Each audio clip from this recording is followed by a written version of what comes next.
What's good, people? It's about that time to randomly relate, reverse rants, no hate. So I want to let you guys take a listen on something. Now, I did a video about Javier Miller, Dillian Whyte's head trainer, and what he spoke about. And my video was like 6 minutes or something. I'm not going to play this whole video because it's like 34 minutes. I just want you to hear the basis of what was said, because he said a lot of things. I pretty much covered a lot of it. Just in case there was something missing, I want you guys to hear it. I'll elaborate on it and take it from there. And of course, this is in reference to the fight with Hey, my fans, it's Michelle Joy Phelps, and I'm joined now with Behind the Gloves correspondent Jermaine, as well as Dillian Whyte's head trainer, Javier Miller. You guys, thank you for getting on the call to discuss what is currently a heavy topic at the moment, given what's surrounding the situation with the WBC. Jermaine, thank you for even orchestrating the phone call. I know at one point we're going to have Dean Whyte. We're also going to have Nick, is it Prempe, who is the corner man to Dillian Whyte. Javier, what's the current tone with the team right now? I mean, and this was 3 days ago. What's the vibe? I mean, it looks like the fight's not happening next. Well, we're in good spirits. I mean, this is boxing. You never know what can happen. We're training for Tyson Fury. That's the fight. We all want next, and we're doing our part. We're a very close knit unit, and it's always just business with us.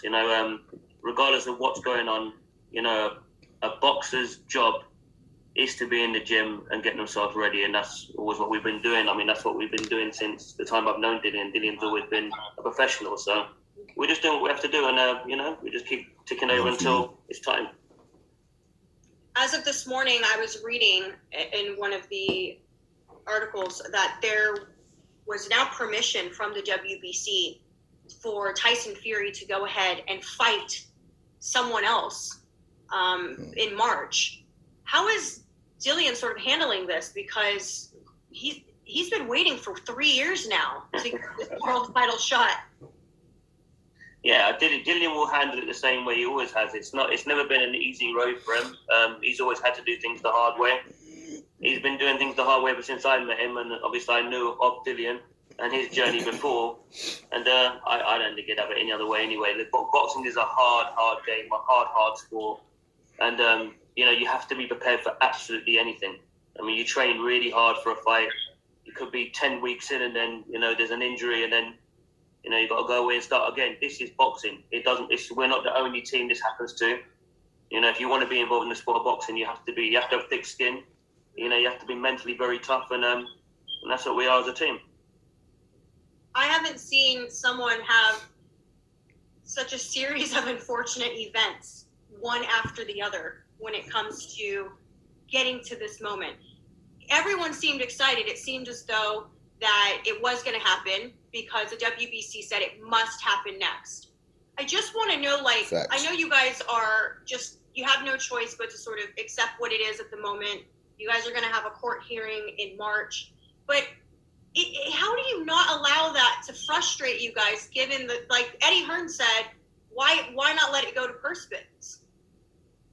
I think, listen, this is what you have to do in this sort of situation. You just keep going. You have to keep going to work, regardless of what happens. I mean, there's no point anybody being frustrated now at this moment. It's been a frustrating journey from the beginning. And it's not just Dillian. It's like a lot of boxers have to deal with this sort of thing. That's just, what goes on behind closed doors needs to remain behind closed doors until an official announcement's been made. I haven't got anything new to report. This is just what's been going on. I mean, even with the pandemic, in the last couple of years, it's been very hard for people in boxing, full stop. I mean, full credit to guys like Eddie Hearn, who keeps putting on shows. Warren, whoever, these big promoters, even behind closed doors, they kept putting on big shows so these guys can continue to get paid. But that's what boxing's about. I mean, what would people prefer? Like to be sitting on the shelf for 2 years? You'd rather go out and box. So, it's just one of those things. And as soon as I hear any news, I mean, everybody seems to hear the news at the same time these days anyway. It's not like it was before in my time with boxing. I mean, there was no discussion about contracts and so on and so forth, like on social media. It's like, when the fans know, they know. In this day and age, it's like everyone seems to know what's going on all at the same time. It's hard to keep anything from anybody these days because everybody just wants to know and then everybody wants to report the news first. But yeah, I mean, honestly, I don't have anything new to bring. All I know is that we just got to get ready. And, fingers crossed it will be the fight that we want. Fingers crossed. I don't see the point in Tyson Fury really having another fight. I mean, it wasn't that long ago that he boxed anyway. Right. And he has had a couple of tough fights. I don't understand why they'd want to do that anyway. And the kind of fighters they're talking about fighting doesn't really make that much sense to me. You got your number one contender ready to go. That's what should be happening next. Jermaine, would you like to? That rumor was Andy Ruiz. Have you and your team looked at the possibility that you might have to fight someone else? So have you been looking to? Obviously, you said that you're planning. You'll be fighting. You're looking to fight Tyson Fury next, and that's the plan. That's what you've been preparing for. But has there been any doubt in your mind that you might have to look elsewhere for an opponent to face next for Dillian? If that happens, Jermaine, honestly, if that happens, it happens. Fighters want to be active. If that happens, it happens. That'll be up to Dillian and his team. When I say team, Dillian has, his advisors. We're a coaching team. We get the phone call and are told what's going to be happening next. Dillian has a team to deal with those things. So if that's going to be it, that's going to be it. Then we'll look at another opponent. But right now, my focus is we've worked this hard to get here. Dillian got himself back in position with that great win over Povetkin. And really, we should be next in line. That's what should be happening. So really, that's the only vocal point. That's the only talking point at the moment as far as we're concerned. What everyone else is doing outside of that, we can't really get too involved in that. This is the business, and that should be happening next. He shouldn't really be able to do anything else, to be honest with you. He should, if he wants to really be boxing anybody else, he should be looking to vacate them. Exactly. That's what should be happening. But like I said, boxing, strange game. We just did a team Zoom call where we discussed the topic. We sort of rinsed every option possible in regard to what's happening at the minute. And Joe Ankier actually asked a question that I can't answer, and I'm hoping that maybe you could give us some insight, was when she said that the arbitration court date is scheduled for March. We know that Tyson Fury wants to fight by March, no later than March, she said, right? Is there no way that the WBC could move that date up? Is there not an option to have the date sooner so that we could actually try to get the fight made between the two of them? In my experience, legally, I don't think that's possible. Once it's arbitration, then that's law, that's set. So I always thought. Doesn't mean to say things can't be going on behind the scenes while it's going on. That's why Tyson Fury is maybe looking elsewhere. All right, really, that's about all we need to really hear. Because pretty much it's just repetitive, what if, and okay. Now, as you heard him say, they're focused on Tyson Fury.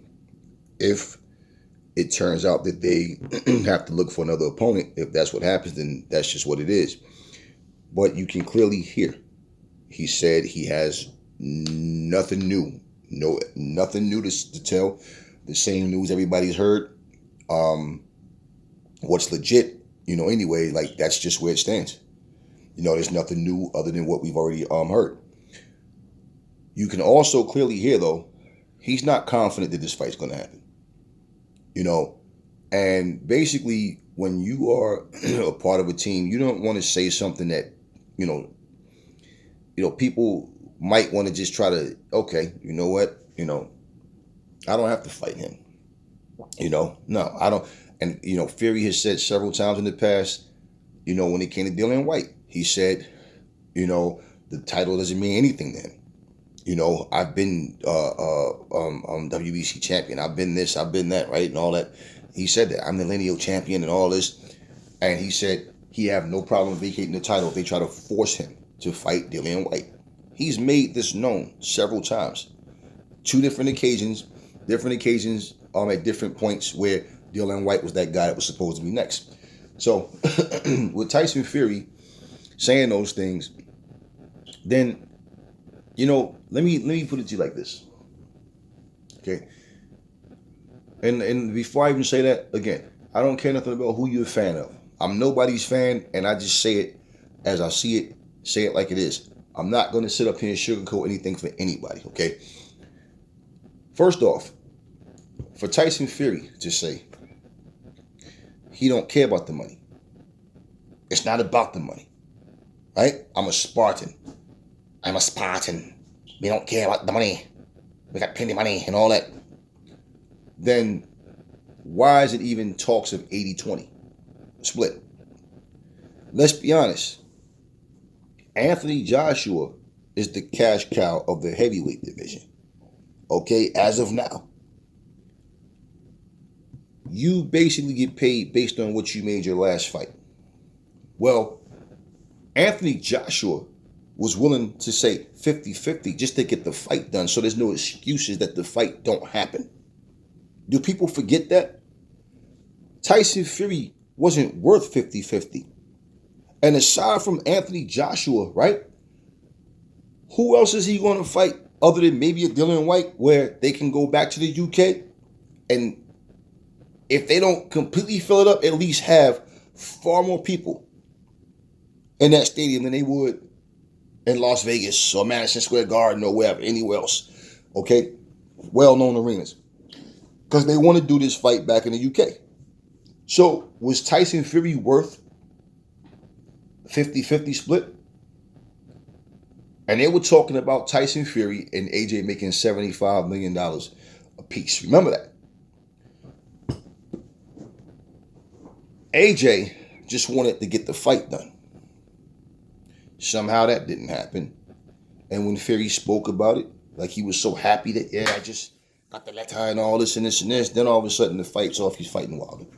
Now we know that situation was a big mess.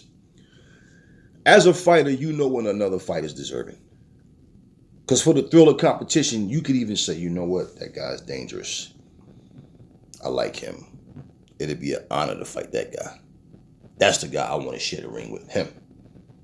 This is what fighters do. And so you know, all the politics, all of the bull crap that you feed the fans that try to get them, you know, thinking a certain way. Like, you know, Fury is good at that shit. Now, he can't fool me, but he can fool his fans. Example, he says he's the #1 heavyweight in the world. Deontay Wilder's #2. Even in defeat, he's still #2. Only I can do what I did to Deontay. Wilder would knock every other heavyweight out. This is what he says. If he can make people believe that, right? Okay, his fans are going to repeat whatever he say. This is any fighter. But think about it, right? What does he call Deontay Wilder? You're a bum. You're nothing but a bum. You have nothing but a right hand. Yada, yada, right? He say all these things. Well, that's just to get under his skin. Excuse me. That's just to sell a fight. How could the #2 guy, the #2 heavyweight in the division, be a bum? And then he say they're all bums to me. To clean it up, all of them are bums to me. I'll knock all of them spark out. And he says all this stuff. Let me tell you guys something. He was able to do what he was able to do to Deontay because Deontay Wilder has severe limitations. There's other guys that's going to be a problem for Fury. That's going to give him a way better fight than Wilder did because they're technically better than Deontay. Deontay has never been a technically sound fighter. Okay? And that makes for action. That makes for a much better fight when you have guys in there that, guess what? I can see the right hand coming. I can see your left foot coming. I'm gonna make you miss and make you pay. We gonna trade leather. We gonna fight. Either I'm gonna go or you gonna go, or it's gonna go the distance. But however, we gonna fight. Deontay, basically, you know what to expect. Just like watching Derek Chisora, you know what to expect. And it's just a matter of, can you avoid getting hit with that right hand, right? Or when you get hit, can you take it?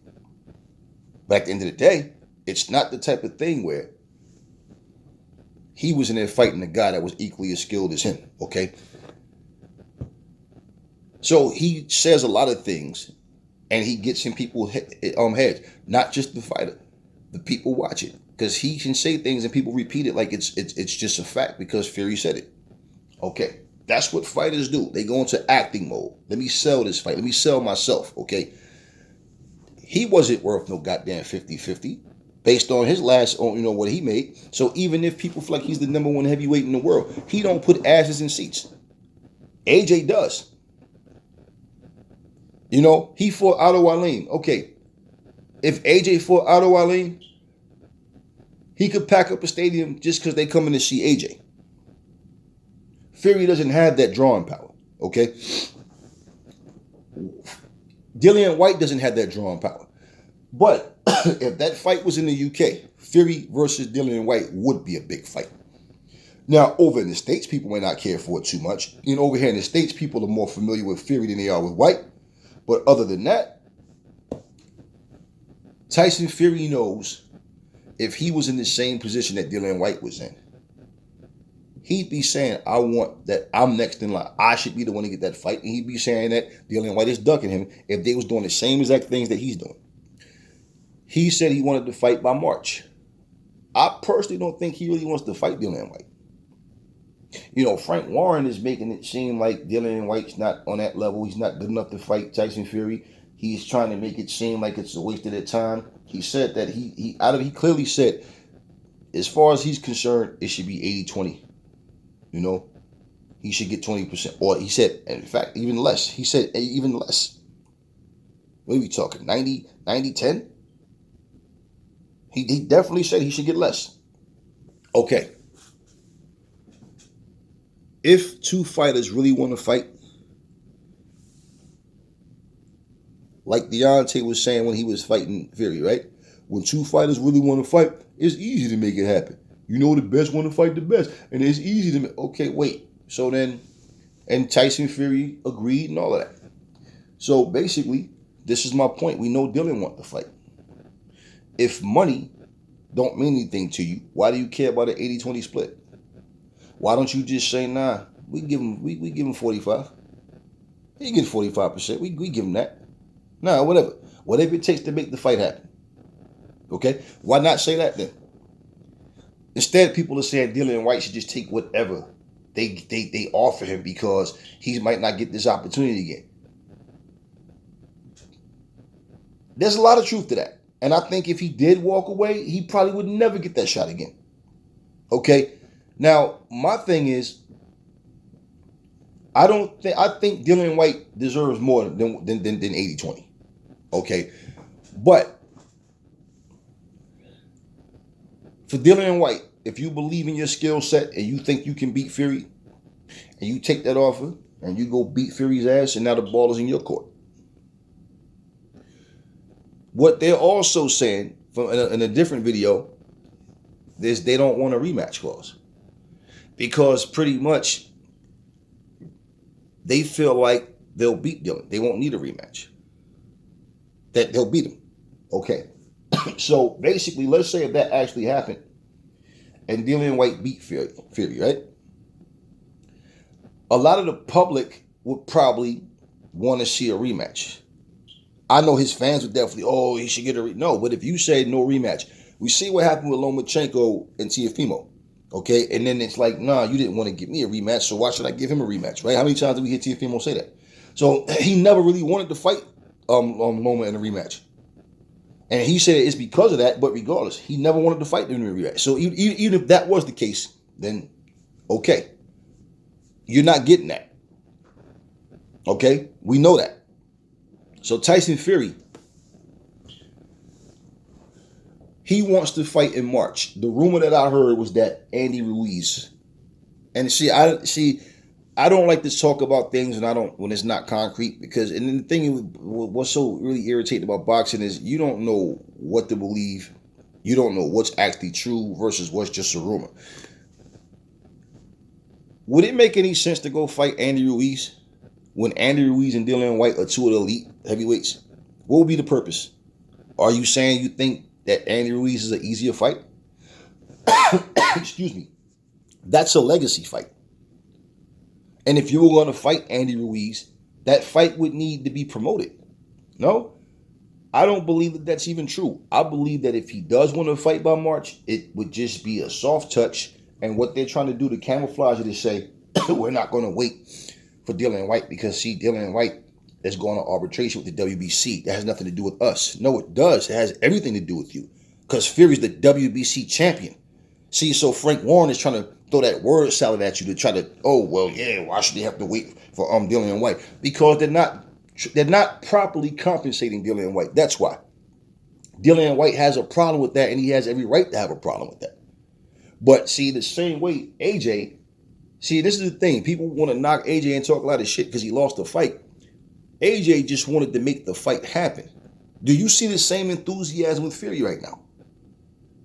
No, Fury, even before he fought Wilder, he was talking about he wanted two fights with or without AJ, and everything with him. Same story with AJ. Remember, I'm not gonna sit around and wait for AJ and Hearn to get it together. No, everything was always him and Frank Warren try to always make it seem like it's the other fighter holding up everything.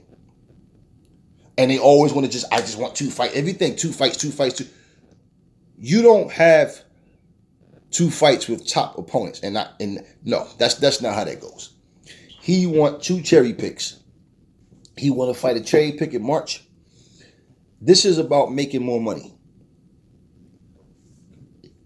Is he avoiding Dillian Whyte because he feels like Whyte is a real threat? Is he trying to make more money before he get to that fight with him because he's a more threat? Who knows? But at the end of the day, this is trash. This is not what boxing needs. And see, the things that we think we know is only based on what we hear. We don't know what we can actually believe anymore because one person says one thing, another promoter says something completely different, then a fighter says something completely different from what both of them are saying. It's like, well, what's the facts? What's the truth? This soap opera, this drama is killing boxing. This is not the WWE. We don't need storylines and nonsense like that. So I played this because I wanted you guys to hear. You can clearly hear like this. Listen, Javier Miller didn't give you any details about anything. So what we already think we know, right? That's the last of what he heard himself. This was 3 days ago. This interview. He pretty much is speaking like, okay, he don't want to go into detail about anything. They just want to see what the ruling is, and then they'll take it from there. But he doesn't sound confident at all like this fight's going to happen. And not one time did you hear him say, well, no, it's very possible. The fight is looking like, we're working things. No, none of that. You can clearly hear in his tone. You can't see him, but I'm just looking at his body language. And you can clearly, it's like, nah, he knows that this BS. And like he said, if Fury wants to fight somebody else, fine. And he should vacate. I agree. And Fury, other than finally fighting like Whyte fighting Wilder again, this is the first time he defended his title. It's something with Fury where he always he want to get these soft touches, man. And then for him to beat Wilder, see, the fanboys will feel like, oh shit, he beat Wilder, he could beat anybody. No, not true. And that's what we want to see, though. Not necessarily true that he can just beat anybody because he beat Wilder. Wilder, like I said, aside from the right hand, Wilder just basically is extremely limited. We want to see the fights. We don't want to hear Fury tell us how everybody's a bum and he'll knock them Spock out. Show us. That's what boxing is. You put your gloves on, I'll put mine on, we meet in the center of the ring, let's make it happen. Simple. Not me telling you how I can beat everybody and I'll do this and I'll do. Okay, let's go. Let's go. And for you to even say, if they try to force me to fight Dillian Whyte, I have no problem vacating the title. The title doesn't make me, I don't need the title. Without the title, I'm still the king of boxing and all this. He says all these things. Okay, then if you think about this, if he has no problem vacating the title, well, who would the top opponents rather fight? Tyson Fury or the person holding the titles? Think about it. What sense would that make? So we know that it's bullshit when the fighter tell you it's not about them. This is their job. Your money don't last fucking forever if you're just spending and not fighting. And I don't know what he's doing with his money.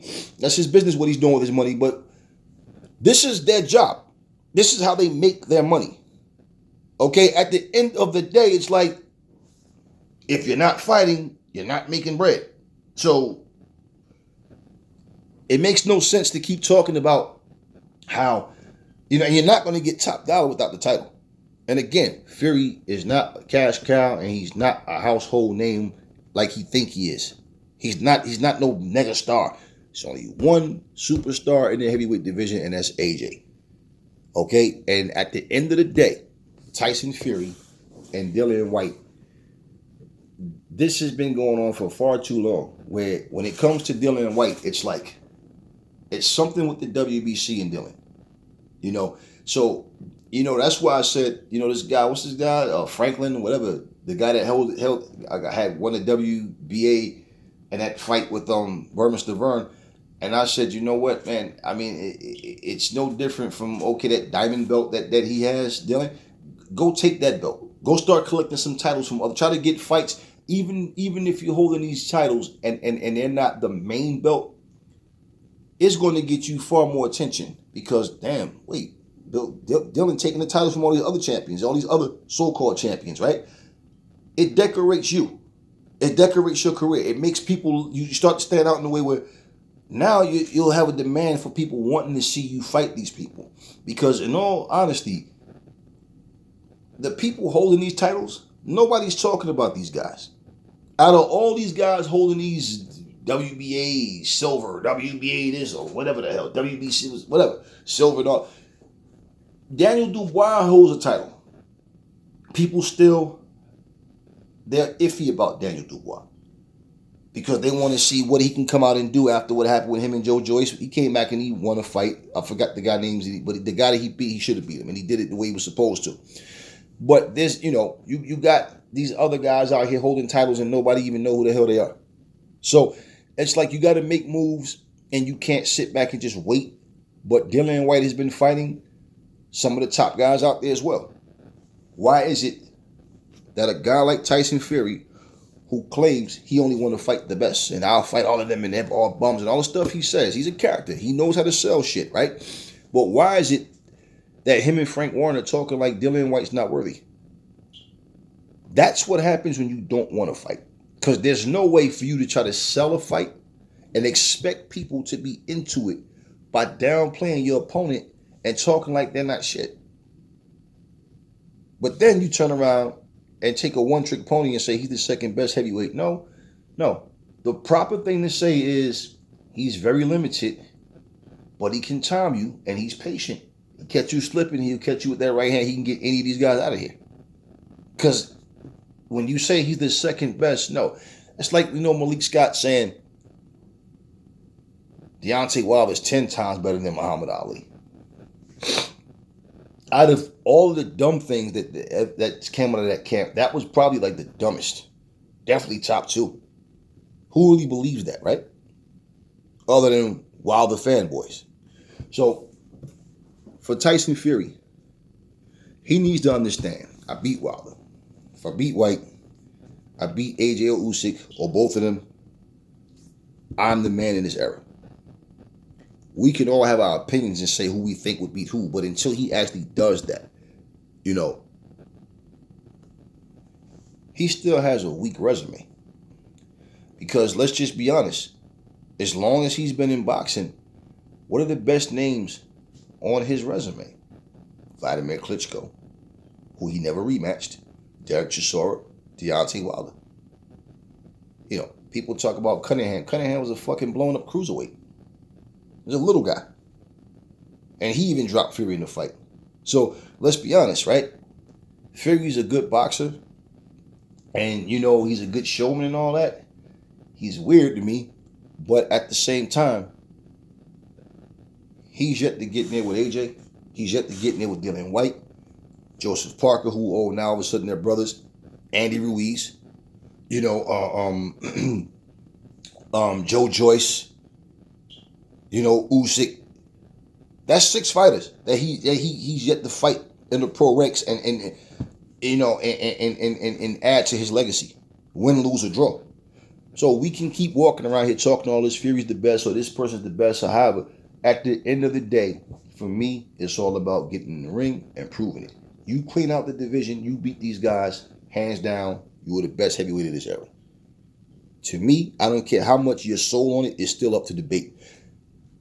In this sense, to me, because of what happened with AJ and Usyk, I can understand, because like I said, why people look at AJ like, I don't know, AJ, you're looking kind of lost when you get in there with technical guys.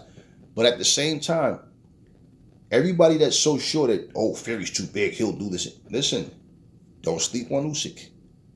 Usyk is no walk in the park. AJ fought the wrong strategy. And I feel like if he can implement the things that I see that I know will work for him, the ability to do it, okay, the way I'm seeing it, I'm not trying to give him more speed than he has or more power than he has. No, I'm giving him the ability that I see that he has. That's what I'm going by. So what I'm saying is when you look at all of that and you think, okay, well, Usyk, is a slick, technical, fast boxer that has a very high boxing IQ, and that, he people keep going by this whole, he's small, listen, Usyk isn't small. Usyk was just more known for fighting at cruiserweight, where he's actually fought at heavyweight before he fought at cruiser. Okay, and basically, his style of fighting, he doesn't throw the most powerful punches. He has heart. He showed a good chin. And he pretty much knows how to outbox and outclass fighters. So, they look at him and they're like, okay, when he fights against a real heavyweight, this is what's going to happen. Because of his lack of power, I thought at some point, I'm like, nah, I'm going to have to see him fight a heavyweight and see him do something different for me to really... certain fighters, I can just see them, they're going to be too powerful for this guy. But what happens when your reputation you start to develop a reputation for being a solid boxer or whatever, puncher or whatever, people start to feel certain things about you. So they show you, a lot of times, way too much respect. You understand what I mean? So that's all a part of it, your aura. That's a part of your skill set as well. Like, man, people don't, you start to frustrate people. Ali wasn't the biggest puncher in the world, but Ali was knocking people out. And then when he came back, after the 3.5 year layoff, he wasn't the same fighter, but Ali was just, he would frustrate you. He'd talk shit to you, take your best shot, and that's all you